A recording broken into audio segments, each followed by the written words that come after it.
Class 8 Meiteilon Manipuri Sahitya Ahanba para Kangbiro Ibungo Aiba S. Nilabir Sharma Sastri Kangbiro Ibungo Thongi Natei Uhanbiro Ngasi Nungsiba Saktam Juk Kaya Kayagi Loinaidraba Khongthang Langon Kaya Kayagi Khamnaidraba Mitjeng Thunglore Thongjin Kaya Nangi Nungsi Lisingda Lairamde Nahakti Oklamde Kanana Loinaidraba Thongjin Turoinaba Khongthang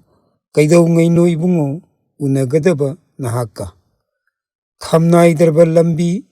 Langon Lanba Khongset Ungamdraba Panthungpham Lamnaidraba Naramdam Kangbiro Ibungo Thongi Natei Uhanbiro Ngasi Nungsiba Saktam